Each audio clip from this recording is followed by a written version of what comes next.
مولاي صل وسلم دائما أبدا Ta'ala, ala fil jasadi mudghah, ketahuilah di dalam jasadmu itu ada segumpal. Idza saluhat, kalau dia baik, saluhal jasadu kulluh, yang lain ikut menjadi baik. Wa idza fasadat, kalau dia rusak, fasadal jasadu kulluh, yang lain ikut menjadi rusak. Di mana dia? Ala wahyal qalb, dia adalah hati. Maka yang pertama kali menghitam itu apa kata Allah? Kalla balrana, ada satu titik hitam. Ala qulubihim, ada satu titik hitam di dalam hati mereka. Ketika satu titik dibiarkan berubah menjadi dua titik, dua titik dibiarkan berubah menjadi tiga titik, 5 titik, 10, 100, 1000, maka dia pun menjadi hitam semuanya. Ketika hati sudah hitam, maka itulah azab di atas azab. Khatamallahu ala qulubihim. Setelah hati menghitam, terkunci, menular ke telinga. Wa ala sam'ihim. Setelah telinga, wa ala absarihim ghishawah. Padahal 3 itulah nanti yang akan ditanya di hadapan Allah. Inna sam'a wal basar wal fuad. Coba lihat, ketika akan ditanya, yang ditanya 3, tapi diawali dari telinga. Inna sam'a wal basar wal fuad, telinga, mata, hati. Tapi ketika terkunci, yang duluan dikunci hati. Khatamallahu ala qulubihim wa ala sam'ihim wa ala absarihim.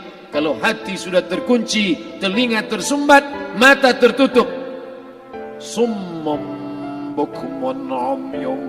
Summum bukmun umyum, pekak, tuli, bisu, apapun tak lagi masuk ke telinga. Malam ini kita menyadarkan diri kita, terlebih lagi yang berceramah, jangan kau hanya sampai menyampaikan ayat saja. Hai Abdul Samad, apakah kau yang bicara itu hatimu sudah hidup? Senantiasa merasakan diri, aku orang paling hina, aku orang paling kotor, ditempelkan kening ke lantai di tempat yang diinjak tapak kaki, mengatakan bahwa aku bukan siapa-siapa. Malam ini Kepala Kanwil BPN Provinsi, Kabupaten, saya tak bisa membedakan mana yang kabupaten, mana yang kota, mana pegawai tinggi, mana pegawai rendah. Semuanya rata sama. Andai dibuat acaranya di kantor, mungkin saya segan, sungkan melihat dari seragamnya, bajunya. Tapi malam ini semuanya sama.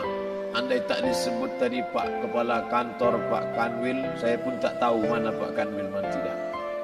Fotonya ganteng pula aslinya lagi daripada foto. Artinya apa? Bahwa kalau sudah masuk ke dalam masjid, ketika engkau merasa dirimu tinggi di atas, kau bukan apa-apa, karena yang paling tinggi di badanmu pun kau tempelkan. Tapi saat kau jatuh, rendah, down, stres, kau jangan merasa rendah, karena kau tegak berdiri di hadapan Allah. Kau angkat 2 tangan, Allahu Akbar. Di dalam diri ini disebut dia dengan qalb.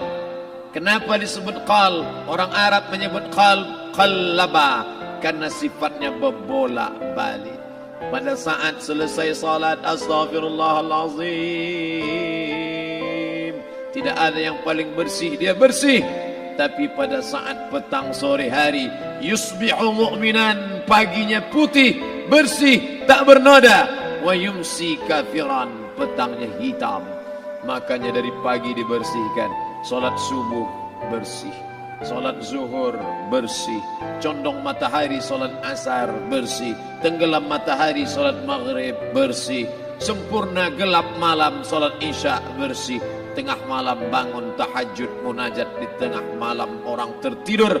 Wa tusalli bil laili wan nasu niyam, engkau tegak di waktu malam, di saat orang semua sedang tenggelam dalam lelap tidur panjang, tapi engkau menangis meratap mengenang dosa begitu banyak. Sab'atun yuzilluhumullah, di antara 7 yang mendapatkan naungan Allah, yauma la dhilla illa dhilluh. Hari itu tak ada naungan kecuali naungan Allah.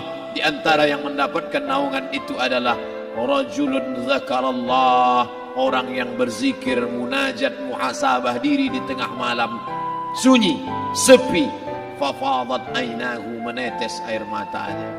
Berapa banyak sudah harta dititipkan Allah, berapa kupakai untuk zakat, wakaf, infak, sedekah, wasiat, hibah, ghanimah, harta rampasan perang di zaman Nabi. 7 harta yang akan menolong di hadapan Allah, 1 pun tak dipakai. Umur diberikan Allah 40, 60, 70. Berapa yang kupakai untuk menolong agama Allah? Berapa yang kupakai untuk mengingat Allah? Mata, tangan, telinga, kaki akan diminta tanggung jawab di hadapan Allah. Al-yawma nakhtimu ala afwahihim, mulut terkunci, wa tukallimuna aydihim, tangan akan bicara, wa tashhadu arjuluhum, kaki akan bersaksi di hadapan Allah. Siapa yang bisa menolong waktu itu? Kalau pernah tangan ini saat punya kekuasaan, 1 coretan tanda tangan bisa mempermudah urusan masjid. Sebutir kekuasaan yang dititipkan Allah bisa dipakai menolong agama Allah. Itulah yang akan menolong di hadapan Allah. Apa yang disampaikan malam ini, semua biaya pengurusan masjid 0. Itulah sesungguhnya yang akan menolong di hadapan Allah. Adapun harta yang disimpan, tabungan, deposito, tanah, rumah, kendaraan, semua akan tinggal menjadi harta warisan. Istri mengambil 1/4 kalau ada anak. Kalau tak ada anak, istri mengambil 1/8. 1 miliar 125 juta bulan untuk istri. Kalau dia tak tahu hukum gono gini. Kalau dia tahu gono gini, dia tuntut ke pengadilan, dipotong lagi menjadi 2, 500 untuk dia. Dari yang 500 dapat lagi dia 75, 575 bulan untuk dia. Sisanya 425 diambil anak laki-laki 2 kali bagian anak perempuan. Lalu yang kita bawa mati apa? Dulu dibangga-banggakan, dihormati, dimuliakan. Yang kami muliakan Al-Mukarram, Al-Ustadz. Tapi pada saat tiba masanya, yang kita bawa tak lain tak bukan innallaha la yanzuru ila ajsamikum. Allah tak menengok badan, fisik, bentuk tubuh, baju. Ini sampulnya saja. Wala ila suwarikum, Allah tak menengok rupa, wajah. Walakin yanzuru ila qulub. Hati kamu yang bersih itulah yang kau bawa menghadap Allah Subhanahu wa taala. Yauma la yanfa'u malun, harta tak berguna, wala banun, anak tak bisa menolong. Harta tak berguna, anak tak mampu menolong. Illa man atallah, kecuali orang yang datang menghadap Allah biqalbin salim, dengan hati yang bersih, hati yang tulus, hati yang memercikkan cahaya iman, hati yang bersih dari hasad, busuk hati, sum'ah, riya, takabbur. Itulah yang menolong di hadapan Allah Subhanahu wa taala. Tulang, kulu, kulit, darah, lemak, sumsum akan menjadi santapan cacing tanah. Begitu besok pagi pintu kamar tak bisa diketuk, istri bolak-balik membangunkan tak terjaga, dipegang pipi sudah sejuk macam es batu, tanda jantung tak lagi berdetak, maka darah mulai berubah menjadi nanah, busuk. 1, 2, 3 hari kalau tidak disuntik formalin, jasad paling busuk jasad manusia, karena semua dia makan herbivora, tanaman saja. Tapi kita ini omnivora, semua masuk. Maka begitu mati, paling bagus orang Islam paling cepat dikuburkan. Selesai acara pemakaman, habiskah masalah? Muncul masalah baru. Disitulah kita baru sadar. Apa kata Imam Ali radhiyallahu an? An-nasu niyam. Semua manusia waktu hidup itu tidur. Bapak tidur, ibu tidur, saya tidur. Semua orang waktu hidup itu tidur. Falamma matu, ketika dia mati, disitulah dia baru terjaga dari tidur panjang. Saat Israel mencabut nyawa, ditarikkannya adalah satu centapan yang kuat. disitulah kita baru terjaga dari tidur panjang. Betapa aku meninggalkan salat, betapa aku tak berzakat, betapa dulu kekuasaan, aku lulus umur 30, pensiun 58, 28 tahun apapun tak pernah kubuat untuk agama. Sibuk membesarkan anak, sibuk mengurus warisan. Anak pun tak ingat dengan kita karena kita lupa menanamkan pendidikan agama di dalam otak kepalanya.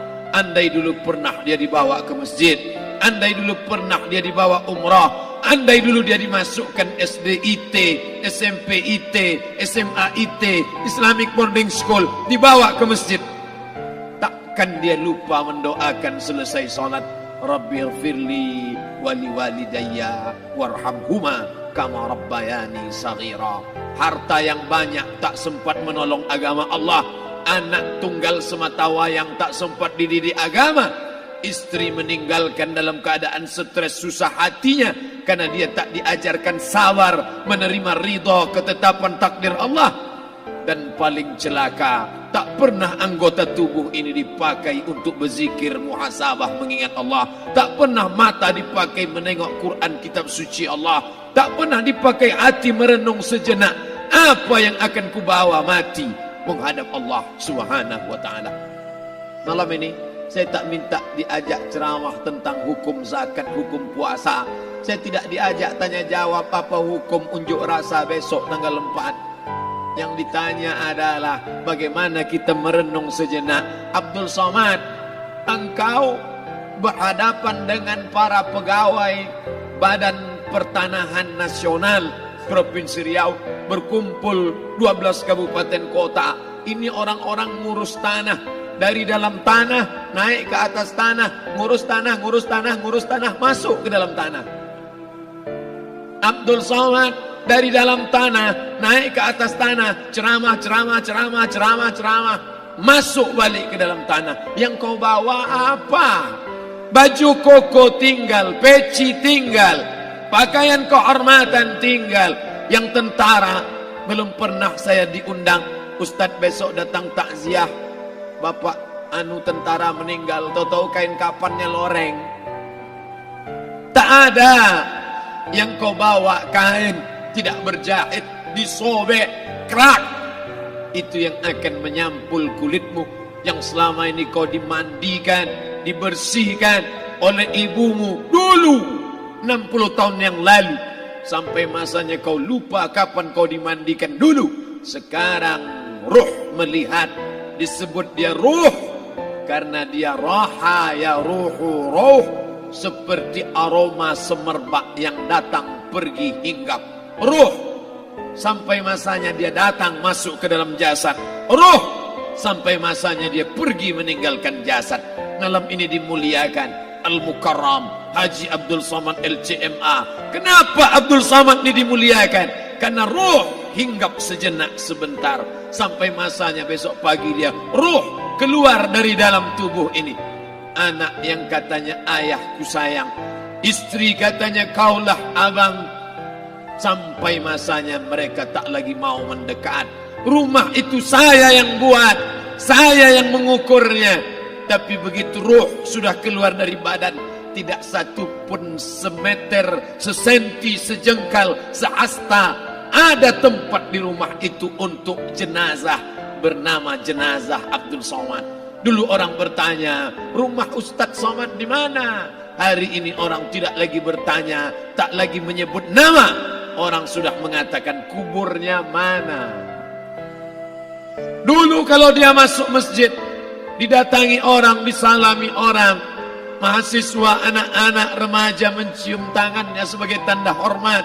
Tapi begitu diletakkan keranda, kita akan sholat jenazah nanti selepas sholat zuhur. Apa kata orang? Letakkan di tepi sana, letakkan di tepi sana. Tak satu pun mau mendekat, letakkan dia di sana. Bahkan sebagian mengatakan dalam masjid, letakkan dia di luar. Dia tidak disebut engkau yang mulia, tidak digunakan kata ganti orang langsung. Letakkan dia di sana. Bahkan sebagian tak lagi, padahal tempat paling mulia sebelah kanan, Orang tak lagi mau di kanan, mulai dia menjauh ke kiri. Kenapa kau ke sana? Takut aku mimpi hantu nanti malam. Mana kawan, sahabat, andai tolan, anak menantu, teman sekantor, semuanya pergi meninggalkan. Yang tetap dibawa, kalau pernah kaki melangkah salat berjamaah di masjid, kalau pernah tangan mengusap kepala anak yatim, kalau pernah tangan mengucap subhanallah. Nanti di akhir tausiah kita akan berzikir, munajat, muhasabah diri, berdoa, mengenang apa yang akan kita bawa menghadap Allah Subhanahu wa taala. Datang malaikat membawa kain kafan dari cahaya, akan menyambut ruh yang mulia. Hadis riwayat Ahmad bin Ambal dalam kitab Al-Musnad. Turun malaikat berlomba-lomba membawa kain putih dari cahaya, menunggu ruh akan keluar. Ruh menetes seperti embun di ujung daun. Daun tidak bergoyang, ranting tidak patah. Ruh menetes pelan turun ke dalam kain kafan, dibawa malaikat ke pintu langit. Tak sabar mereka menyambut. Inikah dia yang selama ini berjamaah? Inikah yang dulu ketika dititipkan kekuasaan menolong agama Allah? Kam min masyhurin fil ardi walam yakun ma'rufan fis sama. Berapa banyak yang masyhur terkenal di bumi, malaikat tak mengenal dia. Ini roh siapa?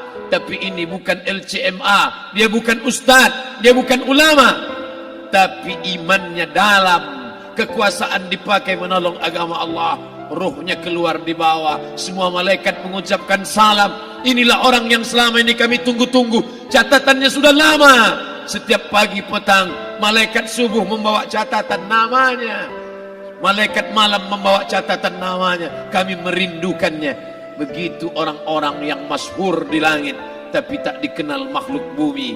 Tapi ada sebaliknya, yang rohnya disentapkan, ditarik malaikat dengan begitu tarikan yang sangat kuat. Nabi bertanya saat Isra Mi'raj kepada mereka yang sudah mati ribuan tahun yang lalu, apa yang kalian rasakan? Yang satu mengatakan seperti tebasan pedang di tempat yang sama beratus kali. Yang satu mengatakan seperti kambing yang dikuliti hidup-hidup. Yang satu mengatakan seperti mata kail pancing ditarik dari kulit yang basah. Maka kita berdoa setiap selesai salat, Allahumma hawwin alaina, ringankan kami ya Allah, fi sakaratil maut, di saat sakaratul maut yang amat sangat menyakitkan itu. Dan mereka yang pergi tak pernah kembali, mereka yang mati tak pernah bercerita kecuali hanya kepada Sayyidina wa Maulana Muhammad sallallahu alaihi wasallam.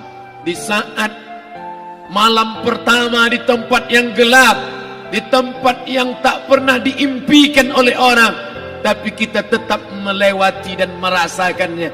Perlahan-lahan cacing tanah, ular-ulat kalajengking akan menggerogoti kulit yang selama ini dimandikan, selama ini dipakaikan sampo yang mahal, selama ini dioleskan pelembab yang lembut.